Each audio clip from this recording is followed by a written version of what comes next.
एक हमले में कैसे तार तार हो जाएगा हमास का आतंकी नेटवर्क।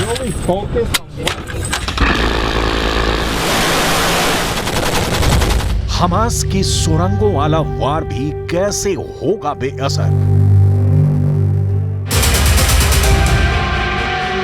हमास के पंजे से इजरायली बंधकों को कौन छोड़ाएगा।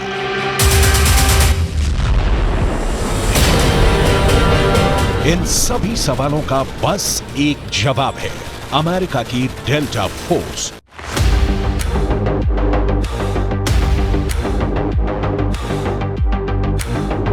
एक ऐसी फोर्स जो गाजा में हमास के खिलाफ चल रहे युद्ध पर दिन के 24 घंटे या कहें कि सेकंड दर सेकंड नजर बनाए हुए है। इजरायल की तरफ से गाजा से हमास को पूरी तरह से खत्म करने की तैयारी है, लेकिन यह ऑपरेशन आसान नहीं है। वजह है हमास का सुरंगों में मौजूद हथियारों का जखीरा।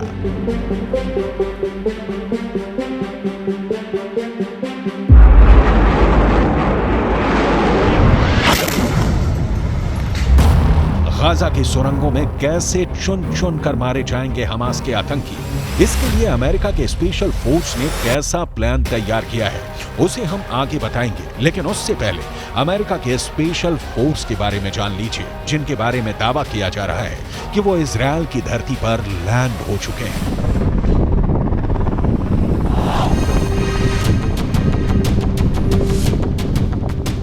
गाजा युद्ध का सबसे खौफनाक चेहरा सामने आने वाला है, क्योंकि दुश्मनों को मौत बांटने वाली अमेरिका के जल्लाद कमांडो गाजा में दाखिल हो सकते हैं। ये अमेरिका के ऐसे खूंखार लड़ाके हैं जिन्हें दुनिया चलती फिरती किलर मशीन कहती है। इनकी डिक्शनरी में दुश्मनों पर रहम नाम का कोई शब्द ही नहीं है। ये है अमेरिका की डेल्टा फोर्स।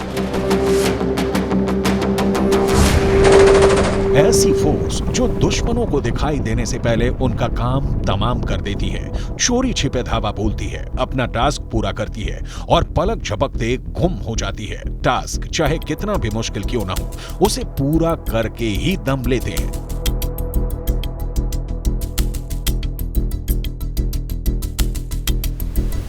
इजरायल युद्ध में इनकी मौजूदगी के 3 मकसद हो सकते हैं। पहला मकसद हमास के आतंकियों में दहशत पैदा करना, दूसरा मकसद हमास के खिलाफ ग्राउंड ऑपरेशन को अंजाम देना और तीसरा और सबसे अहम मकसद हमास के आतंकियों को मौत के घाट उतारना।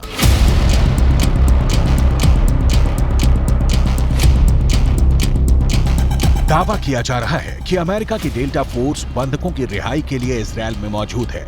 दावा किया जा रहा है कि अमेरिका के राष्ट्रपति जो बाइडेन ने तेल अवीव में डेल्टा फोर्स के कमांडरों से मुलाकात की थी। बाइडेन और डेल्टा फोर्स की तेल अवीव में हुई मुलाकात की तस्वीर को लेकर काफी विवाद हुआ था। व्हाइट हाउस ने जो तस्वीर साझा की थी उसमें राष्ट्रपति बाइडेन अमेरिकी डेल्टा फोर्स के मेजर से मिलते हुए नजर आ रहे हैं। इस फोटो के सार्वजनिक होने के बाद इस बात की चर्चा होने लगी कि ये फोर्स हमास से लड़ने के लिए इजरायल में पहले से मौजूद थी या जंग के बाद वहां भेजी गई। लेकिन चंद घंटों बाद ही ऑफिशियल अकाउंट से इस पोस्ट को डिलीट कर दिया गया। हमास के खिलाफ जंग में इजरायल की मदद के लिए अमेरिका ने सबसे घातक डेल्टा फोर्स को तैनात कर रखा है। इसकी एक तस्वीर सोशल मीडिया पे वायरल हो रही है। अब तक ये माना जा रहा था कि शायद अमेरिका अप्रत्यक्ष तौर पे इस युद्ध में शामिल हो, लेकिन राष्ट्रपति बाइडेन की डेल्टा फोर्स के कमांडो के साथ तस्वीरों ने सब कुछ साफ कर दिया है। अमेरिका के डेल्टा फोर्स ने कई महत्वपूर्ण मिशन को अंजाम दिया है, चाहे ओसामा बिन लादेन को मारने की बात हो या फिर सद्दाम हुसैन को पकड़ने की बात या फिर अफगानिस्तान से तालिबान को खदेड़ने का मामला हो। तमाम मिशनों में अमेरिका के डेल्टा फोर्स की बहुत ही महत्वपूर्ण और अहम भूमिका रही। अमेरिका की डेल्टा फोर्स खास तौर पर आतंकवाद विरोधी मिशनों में शामिल होती है। बंधकों को बचाने और आतंकवादी ठिकानों को तबाह करने के लिए ऑपरेशन चलाने में माहिर है। लेकिन 45 किलोमीटर लंबे और 6 से 10 किलोमीटर चौड़े गाजा पट्टी में करीब 25 लाख लोग रहते हैं। ऊपर से देखने पर गाजा पट्टी एक घनी आबादी वाला इलाका नजर आता है, जहां बाकी शहरों की तरह घर, दुकान, स्कूल, अस्पताल, मस्जिद और दफ्तर दिखते हैं। लेकिन यह सिर्फ गाजा की ऊपरी झलक है। गाजा की जमीन के नीचे एक अलग दुनिया है, शहर के नीचे सुरंगों का शहर। ये है हमास का पाताल लोक। इसी पाताल लोक में हमास ने अपने हथियारों का गोदाम बना रखा है। करीब 365 वर्ग किलोमीटर में फैला गाजा इसलिए सबसे बड़ा मजबूत किला है, क्योंकि जितना गाजा ऊपर नजर आता है उससे कहीं ज्यादा गाजा जमीन के नीचे है। गाजा के इन सुरंगों में 2 मंजिला इमारत होने के दावे किए जाते हैं और इनका रास्ता सुरंगों से होकर खुलता है। इन्हीं सुरंगों के अंदर हमास के हथियार निर्माण की फैक्ट्रियां हैं। देखिए, इस तरह सुरंगों के अंदर हमास ने रॉकेट बनाने की फैक्ट्रियां लगाई हुई हैं।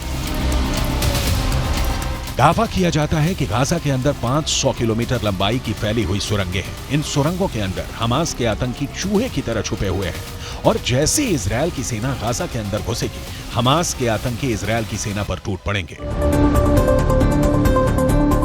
लेकिन इन्हीं सुरंगों में छिपे हमास के आतंकियों के खात्मे को अमेरिका की डेल्टा फोर्स अंजाम दे सकती है। कैसे, इसे आगे बताएंगे। अभी ये जान लीजिए कि अमेरिका की डेल्टा फोर्स के पास सुरंगों को ढूंढने, बंधकों को छुड़ाने, सुरंगों को साफ करने, उनको तबाह करने में महारत हासिल है। हमास के इन बारूदी सुरंगों के ऊपर की धरती पर बर्बादी और तबाही पसरी है। इजरायल ने गाजा के खिलाफ पूर्ण घेराबंदी कर दी है। जमीन, समंदर और हवा से बमबारी की है। गाजा की बिजली, भोजन और पानी को काट दिया गया है। आइए सैटेलाइट तस्वीरों के जरिए गाजा की बर्बादी की फुल पिक्चर देख लेते हैं। हमास और इजराइल के बीच में भीषण युद्ध चल रहा है और गाजा की संपूर्ण घेरेबंदी की पूरी तैयारी इजराइल की ओर से कर ली गई है। लेकिन ये जो तस्वीर आप देख रहे हैं, ये सैटेलाइट तस्वीर है। इस सैटेलाइट तस्वीर को जरा बहुत गौर से देखिए। इसमें गाजा से लेकर इजराइल और उसके पड़ोसी मिस्र बॉर्डर की पूरी कहानी आप देख पाएंगे। गाजा के उत्तरी सीमा पर मौजूद इस क्रॉसिंग का नाम, जो आप यहां देख रहे हैं, इरेज क्रॉसिंग है, जो कि फिलहाल बंद है। ये है गाजा की सलादीन रोड। अगर आप देखें तो सलादीन रोड यहां पर आपको ठीक उत्तरी इजराइल के नीचे दिखाई देगी और सलादीन रोड जो कि पूरे गाजा और पूरब और पश्चिम को बांटती है। इजराइल ने हमले से पहले इसी रास्ते को निकासी के रास्ते के तौर पर इस्तेमाल किया था। यहीं से तमाम मिलिटेंट्स निकलकर भागे थे। लेकिन अगर इसके बाद आप देखेंगे, ठीक इसके दक्षिण में अगर जाएं तो देखिए, फिलिस्तीन का बीट लाहिया इलाका है। मिसाइलों से यहां पर अटैक किया गया था। इजराइल ने इस शहर की तस्वीर ही मिसाइलों से अटैक करके पूरी तरीके से बदल डाली थी। पूरे इंफ्रास्ट्रक्चर को नेस्तनाबूद कर दिया था।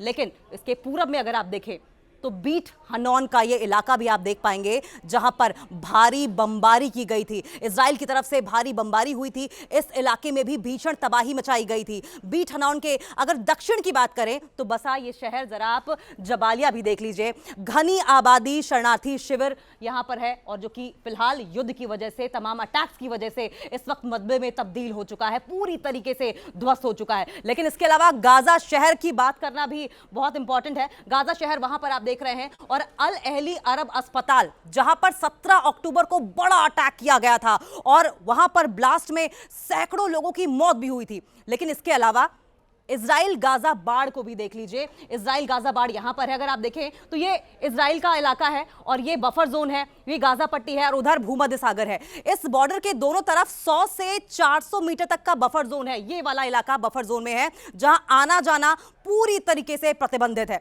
लेकिन इसके अलावा आपको इजराइल का कफर अजा भी दिखाते हैं, जहां 7 अक्टूबर को हमास ने अटैक किया था। यह कफर अजा का इलाका है जहां पर हमास ने 7 अक्टूबर को इजराइल पर अटैक कर दिया था और उसके बाद से ही युद्ध की शुरुआत हो गई थी। लेकिन इसके अलावा अगर हम बात करें तो नहा ओज का जिक्र करना भी बहुत जरूरी है। नहा ओज क्रॉसिंग 2010 में स्थायी रूप से बंद कर दी गई थी। ये बॉर्डरिंग इलाका अगर आप देख पाए, नहा ओज का बफरिंग जोन इजराइल और इस तरफ गाजा पट्टी, आप साफ तौर पर देखिए, ये जो इलाका है इसे 2010 में ही बंद कर दिया गया था। ये सिलसिला यही नहीं थमता है। आपको इंफॉर्मेशन वॉल के जरिए और भी बताने की कोशिश करेंगे किस तरीके से इसके बाद ये आगे घेरेबंदी करने की कोशिश इजराइल की ओर से की जा रही है। उसके बाद देखिए करनी चौराहा आता है। ये बिल्कुल ठीक अगर आप यहां पर देखें तो ये बॉर्डर पर मौजूद है। 2011 में इसे भी स्थायी रूप से बंद कर दिया गया था, जिससे कि ये जो बफर जोन है, गाजा से बफर जोन होते हुए इजराइल में हमास के मिलिटेंट्स एंटर ना कर पाए। लेकिन उसके बाद हम बात करेंगे सलाह अल दीन रोड की भी। दक्षिण की ओर जाने के लिए ये सड़क है, मिलिटेंट्स इसका इस्तेमाल करते हैं और यहीं से आतंक फैलाने की कोशिश भी करते हैं। लेकिन जिक्र गाजा नदी का भी होना बेहद जरूरी है। है। अगर आप देखें, ये गाजा नदी है, सामरिक लिहाज से बेहद अहम है और इसका भी इस्तेमाल करके, इस नदी का भी इस्तेमाल करके मिलिटेंट्स इजराइल में हमेशा अटैक करते रहे हैं। लेकिन गाजा बिजली संयंत्र की अगर बात करें, जो कि आप यहां देखेंगे, गाजा बिजली संयंत्र जो अभी भी बहुत ही बुरी हालत में है, इजराइल की ओर से अटैक करके गाजा बिजली संयंत्र को ध्वस्त कर दिया गया है। दरअसल इजराइल की प्लानिंग यही है कि बेसिक इंफ्रास्ट्रक्चर को तबाह कर दिया जाए, हुक्का पानी बंद कर दिया जाए, हमास के मिलिटेंट्स और हमास अपने आप घुटने टेक देंगे। लेकिन उसके बाद अगर हम जिक्र करेंगे, इधर अगर आप देखें तो दीर अल बलाह, जो कि दक्षिण में घेरेबंदी के काम आता है, यहीं से हमास के मिलिटेंट्स बफर जोन और फिर बफर जोन के बाद इजराइल में अटैक करते हैं। बनी सुहेल का भी जिक्र कर लेंगे। अगर आप देखेंगे यहां बनी सुहेल 4% से भी कम पानी बचा है और युद्ध की स्थिति में आप देखिए, जिंदा रहने के लिए न सिर्फ आम लोगों को बल्कि मिलिटेंट्स को भी कम से कम खाना पानी तो जरूर चाहिए होता है, लेकिन यहां महज 4% पानी बचा हुआ है। खान यूनिस दक्षिणी शहर, जहां पर भारी भीड़ है, खाना पानी की परेशानी है। आप यहां पर देखिए, भोजन, पानी, बेसिक इंफ्रास्ट्रक्चर सब कुछ बर्बाद हो चुका है। और जिक्र सूफा क्रॉसिंग का भी कर लेंगे, जिसे 2008 में स्थायी रूप से बंद कर दिया गया था। और स्थायी रूप से इसलिए बंद किया गया था क्योंकि बफर जोन से लगातार हमास के जो मिलिटेंट्स हैं वो इजराइल में घुसने की कोशिश करते रहे हैं। मिस्र का जिक्र कर लेना बहुत जरूरी है, बॉर्डरिंग इलाका है ये। रफा क्रॉसिंग का जिक्र करेंगे। रास्ता फिलहाल खुला हुआ है, मिस्र में घुसने के लिए हजारों रिफ्यूजीज वहां पर जमा हैं और कोशिश ये कर रहे हैं कि यहीं से अब वो मिस्र में घुस जाएं, वहां पर शरण ले लें। गाजा के लोगों की मदद के लिए मिस्र की रफा क्रॉसिंग अब खुल गई है। मिस्र और गाजा के बीच की रफा क्रॉसिंग से फिलिस्तीनियों को जरूरी सामान पहुंचाने का सिलसिला भी अब शुरू हो गया है। अब तक 20 ट्रक जरूरी सामान लेकर गाजा पहुंच चुके हैं। तो ये गाजा को संपूर्ण तरीके से घेर लिया जाए, इजराइल की वॉर स्ट्रेटजी थी।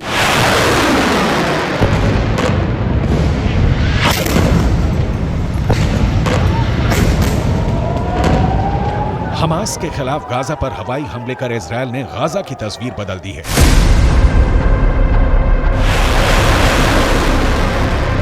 इजराइल के बरसाए बारूद से गाजा जल रहा है। शहर की इमारतें खंडहर में बदल गई हैं। इजराइल की सेना के हवाई हमलों से गाजा की पूरी तस्वीर बदल गई है। लेकिन हमास ने ऐलान किया है कि वो इजराइल के हर हमले का जवाब देगा। दावा किया जा रहा है कि इसी खतरे को देखते हुए गाजा से चंद किलोमीटर दूर अमेरिका के स्पेशल कमांडो का एक बड़ा ग्रुप स्पेशल ट्रेनिंग लेने में लगा है।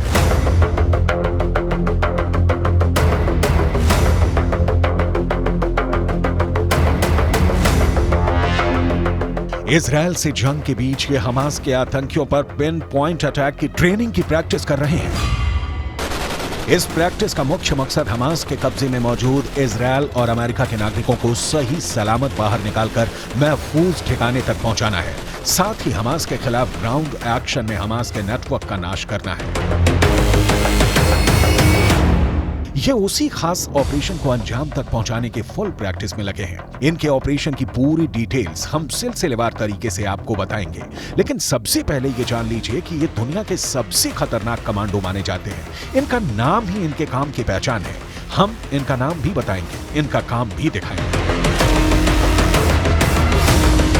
लेकिन अभी ये जिस काम की तैयारी में लगे हैं उसका ग्राउंड जीरो गाजा में है। हमास के खिलाफ युद्ध में जीत हासिल करने के लिए इजराइल सेना का सबसे बड़ा टारगेट हमास के बड़े आतंकी और टॉप लीडर है। यह भी दावा किया जा रहा है कि इजराइल की मदद के लिए अमेरिका ने अपने सबसे खतरनाक फोर्स को तेल अवीव भेज दिया है। इसमें डेल्टा फोर्स भी शामिल है। यही नहीं, ये भी बताया जा रहा है कि ब्रिटेन के एसएस कमांडो भी इजराइल की मदद करने वाले हैं। फिलहाल डेल्टा फोर्स की स्पेशल टीम को इजराइल में एक बहुत ही खास मिलिट्री बेस पर हाई अलर्ट मोड में रखा गया है ताकि ग्राउंड एक्शन में हमास के खिलाफ जोरदार हमला किया जा सके।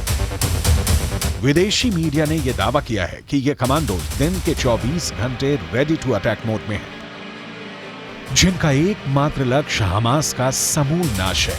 इस प्लान के तहत अमेरिका के डेल्टा कमांडो जमीन के रास्ते गाजा में घुसेंगे, फिर हमास के अलग अलग ठिकानों तक फैल जाएंगे। दावे के मुताबिक ये हमास के सुरंगों में भी दाखिल होंगे, जहां हमास के आतंकियों से बहुत ही जानलेवा भिड़ंत होगी। गाजा में पहुंचकर अमेरिका के डेल्टा फोर्स के कमांडो कैसे अपना काम करेंगे, उसका ट्रेलर पूरी दुनिया देख चुकी है। डेल्टा फोर्स ने सीरिया में रेड कर मोस्ट वांटेड आतंकी अबू बकर अल बगदादी को ढेर किया। बैटल ऑफ टोरा बोरा के नाम से मशहूर एक मिशन में डेल्टा सैनिकों ने ओसामा बिन लादेन को पकड़ने या ढेर करने के लिए मिशन चलाया। इनके अलावा सद्दाम हुसैन को ढूंढने और पकड़ने में डेल्टा सैनिकों का बहुत बड़ा रोल रहा था। अफगानिस्तान में तालिबान, लीबिया में बेंगाजी हमलावरों और गल्फ में इराक को खदेड़ने में डेल्टा सैनिकों का अहम रोल रहा था। इनके अलावा पनामा संकट के दौरान 35,000 अमेरिकियों को सुरक्षित पनामा से निकाला था। हमास के खिलाफ इजरायल की जमीनी हमले की तैयारी पूरी है। इसके लिए गाजा बॉर्डर पर करीब 3 लाख इजरायली सैनिक और सैकड़ों टैंकों का जमावड़ा है। इन तैयारियों के बीच अमेरिका के डेल्टा फोर्स के कमांडो की इजरायल में मौजूदगी बहुत बड़ा इशारा करती है